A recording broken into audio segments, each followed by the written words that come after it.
Shalom semuanya, selamat hari Senin. Mari dengan cepat kita buka Ibrani 12.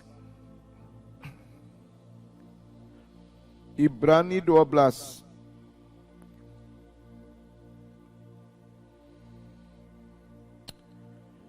Ayat pertama, karena kita mempunyai banyak saksi bagaikan awan yang mengelilingi kita, marilah kita menanggalkan semua beban dan dosa yang begitu merintangi kita, dan berlomba dengan tekun dalam perlombaan yang diwajibkan bagi kita.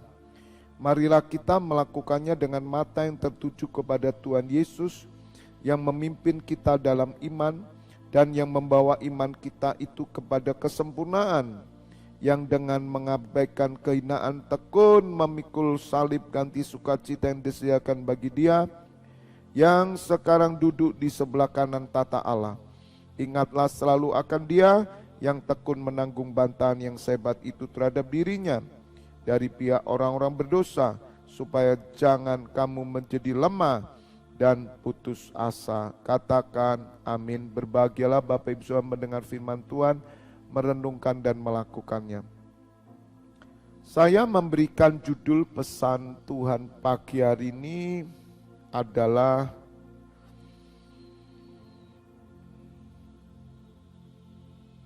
memandang Tuhan Yesus. Sekali lagi, memandang Tuhan Yesus. Bapak Ibu Saudara, apa yang dimaksud dengan memandang Tuhan Yesus? Apakah kita membayangkan rupanya, padahal kita tidak pernah melihat rupanya?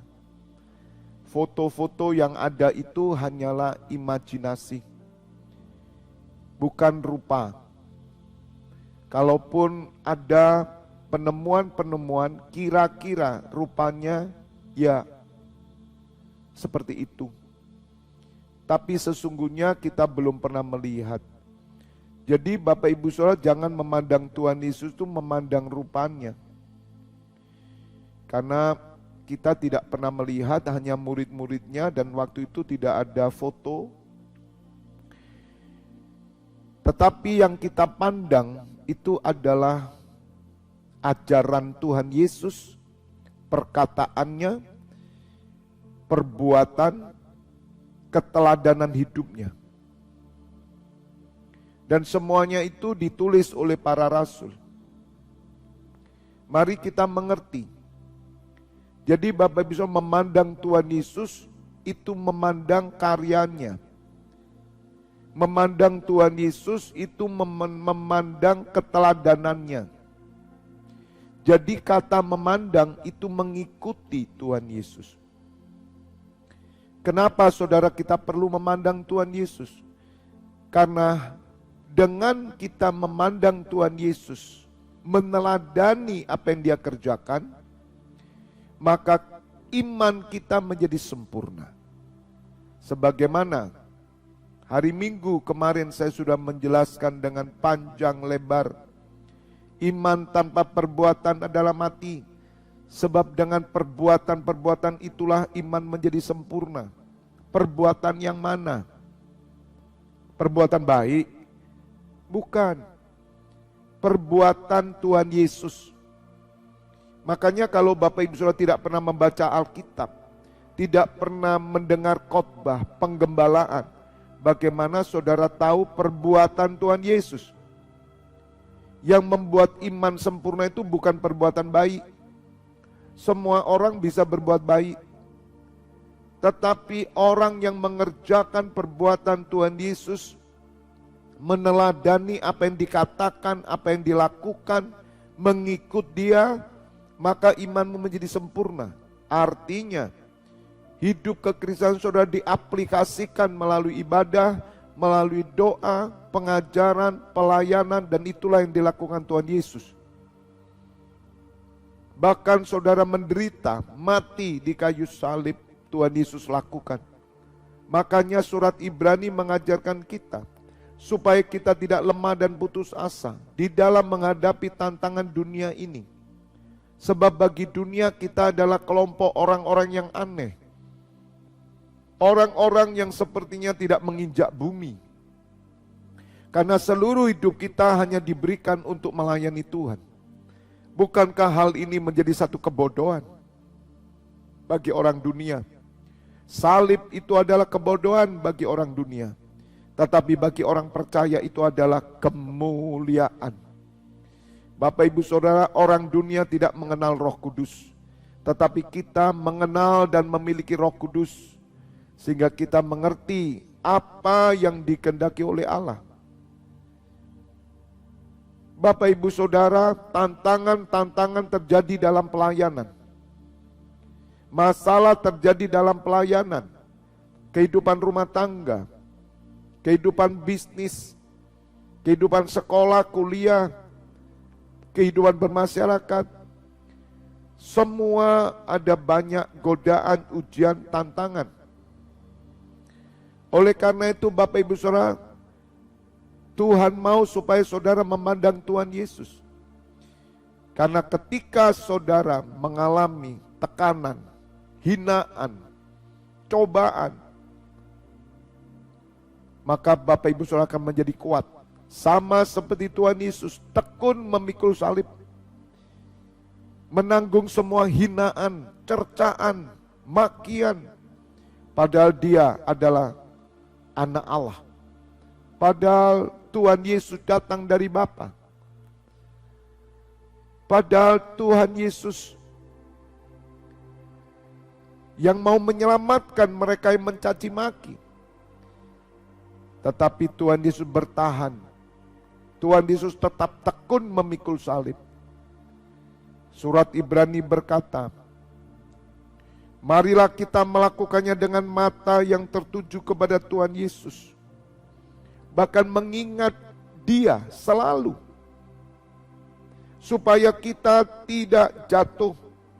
Supaya kita tidak lemah dan putus asa. Bapak Ibu Saudara, Tuhan Yesus mengabaikan kehinaan, tekun memikul salib. Berapa banyak saudara kita memandang Tuhan Yesus. Kita mau mengabaikan kehinaan, terus melayani. Kita mau mengabaikan cemooh, terus melayani. Bahkan kita mau mengabaikan kesenangan-kesenangan duniawi, terus melayani. Karena kita memandang Tuhan Yesus. Tuhan Yesus dihina, dicemooh. Tapi Tuhan Yesus tetap tekun, saudara. Tuhan Yesus tidak mundur. Tuhan Yesus tidak pernah kalah dengan fitnaan, dengan cemooh. Bahkan bantahan-bantahan dari orang-orang berdosa terhadap dirinya, Tuhan Yesus menanggung semuanya. Mari Bapak Ibu Saudara pandang Tuhan Yesus, maka engkau akan senantiasa kuat. Kegerakan keimaman, NCC Internasional, saudara, tidak semua orang mengerti. Anda akan dibodohkan, Anda akan dikatakan sesat, Anda akan dikatakan fanatik, bahkan Anda dikatakan orang-orang yang gila. Masa tiap hari berdoa, tiap hari berdoa, berdoa. Bapak Ibu Saudara, biarlah mereka berbicara terus. Biarlah anjing menggonggong tapi kafilah tetap berlalu. Pandang Tuhan Yesus terus. Tuhan Yesus tidak pernah menyerah. Sampai titik darah penghabisan di atas kayu salib. Tuhan Yesus menyelesaikan pekerjaan Bapaknya. Ingat saudara para imam, pekerjaan kita belum selesai. Jangan hanya gara-gara omongan orang. Jangan hanya gara-gara omongan keluarga. Jangan gara-gara situasimu, kondisimu, pekerjaanmu apapun membuat engkau goyah, membuat engkau mundur. Tuhan Yesus tidak pernah mundur. Mari teladani Tuhan Yesus. Berapa banyak orang Kristen, pelayan Tuhan menjadi lemah dan putus asa. Berapa banyak mereka yang kemudian kendor karena mereka tidak pernah tahan menanggung cercaan, hinaan, cemoohan. Bapak, Ibu, Saudara, surat Ibrani mengajarkan hendaknya matamu tertuju kepada Tuhan Yesus. Pandang Tuhan Yesus.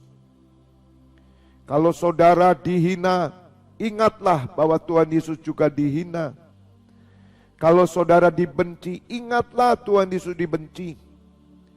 Kalau saudara dicemooh, bahkan saudara direndahkan, difitnah, bahkan saudara dibuang, dikeluarkan, diusir, ingatlah Tuhan Yesus sudah mengalami. Dan Tuhan Yesus tetap setia. Tuhan Yesus tetap melangkah. Bahkan sampai taman Getsemani pun Tuhan Yesus berpeluh darah. Dia berdoa. Seturut kehendak Bapa, dia tidak mundur satu langkah pun. Mari para imam, jika ada di antara saudara mulai goyah, karena pikiranmu sudah dikuasai oleh cemooh, oleh bantahan, oleh hinaan, bahkan intimidasi. Kalau ada di antara para imam yang mulai terganggu oleh keadaan keluarga, keadaan apapun, dan engkau mulai kendor, kehilangan arah, pandang Tuhan Yesus. Tetaplah setia, tetaplah berjalan terus, memikul salib, maka sukacita ilahi akan turun atas kita semua. Janganlah kita menyerah hanya gara-gara kedagingan. Janganlah kita mundur hanya gara-gara kedagingan. Janganlah kita mulai kendor hanya oleh karena persoalan-persoalan kehidupan yang sesungguhnya semuanya ini akan hilang. Semuanya akan sirna. Semua ini akan lenyap, saudara. Jangan ditipu dengan pekerjaanmu. Jangan ditipu dengan semua ambisi-ambisimu. Jangan pernah saudara kehilangan arah. Tuhan Yesus tahu mengapa ia datang ke dunia. Hanya satu yang dia tahu, yaitu melayani Bapanya, menyelesaikan pekerjaan Bapanya, melakukan kehendak Bapanya. Titik. Hidup saudara dan saya cuma satu, menyelesaikan keinginan Bapa, menyelesaikan keinginan putranya. Tuhan Yesus sudah diberikan mandat oleh Bapa, dan dia menyerahkan kepada kita, yaitu apa? Persiapkan kedatangannya melalui apa? Kegerakan doa. Jangan saudara kemudian goyah hanya oleh karena perkataan manusia. Jangan pernah perkataan manusia itu membuat apimu padam. Oleh karena itu mari ingatlah selalu akan Tuhan Yesus. Lihatlah keteladanan hidupnya. Di dalam diri kita ada banyak kelemahan, ada banyak kekurangan. Jangan mundur karena kekurangan dan kelemahan kita. Apapun terjadi saudara, kita tetap melangkah maju seperti Rasul Paulus berkata, aku berlari-lari, aku mengejar, supaya aku boleh memperoleh dan menangkapnya. Walaupun aku sendiri sudah ditangkap. Saudara, target kita adalah menantikan kedatangan Tuhan Yesus. Sampai mati. Perjanjian kita perjanjian mati, saudara. Perjanjian kita ikut Tuhan Yesus bukan berkat. Perjanjian kita mengiring Tuhan Yesus bukan berkat. Berkat-berkat jasmani apapun bukan. Tapi perjanjian kita adalah mati. Saudara yang melayani bersama saya, yang saya gembalakan, Kalau perjanjian belum sampai mati, maka engkau belum sampai kepada pengembalaan yang sejati. Pendoa, saudara yang bersama saya, kalau perjanjianmu belum sampai mati, perjanjianmu hanya supaya kamu diberkati, perjanjianmu supaya kamu mendapat hidup enak di dunia, maka kamu belum sampai menjadi pendoa yang sejati. Para imam-imam yang bersama saya, yang di dalam kota, luar negeri, kalau saudara memang dijodohkan bersama saya, perjanjianmu nyawa. Kalau belum sampai perjanjian nyawa, Anda belum jadi imam sejati. Seperti Tuhan Yesus, Dia berikan nyawa. Berapa banyak orang pelayanan tidak memberi nyawa karena mereka mencari upah, mencari duit. Mereka pelayanan mencari cuan, mencari untung. Bapak ibu saudara, banyak orang Kristen tidak ngerti ini saudara. Banyak orang ke gereja, mereka tidak punya perjanjian nyawa. Tuhan Yesus menyerahkan nyawanya bagi Bapaknya untuk kita. Saudara, Tuhan Yesus datang tidak mencari kesenangannya sendiri. Tuhan Yesus datang tidak mencari kesenangan sendiri. Tapi Tuhan Yesus datang untuk mencari kesenangan Bapaknya. Demikian juga kita. Kita ini melayani bukan mencari nama. Kita mencari popularitas. Supaya kita terkenal. Supaya kita ngetop, bukan. Kita hanya mencari kesenangan Tuhan Yesus. Untuk kemuliaan Bapa. Kita hanya mencari kesukaan Tuhan Yesus untuk kemuliaan Bapa. Oleh karena itu kita berdiri. Mungkin ada orang bertanya, Bapak, bagaimana mencari kesenangan Tuhan Yesus? Kasih nyawa, sudah. Jadi kalau pelayanan sama saya, perjanjianmu dengan saya, kesetiaanmu itu nyawa. Itu baru pelayan sejati. Kalau saudara belum kasih nyawa sama saya, bersama saya, untuk Tuhan Yesus, kamu hanya pelayan jadi-jadian. Satu hari kamu akan meninggalkan saya. Satu hari engkau akan meninggalkan pelayanan. Tunggu waktunya. Tapi kalau saudara seperti Tuhan Yesus menyerahkan nyawa, maka ada 146 yang bersama saya. Rata-rata saudara setiap pagi itu hanya ada 150-an rata-rata. Sampai mati pasti mereka akan bersama-sama.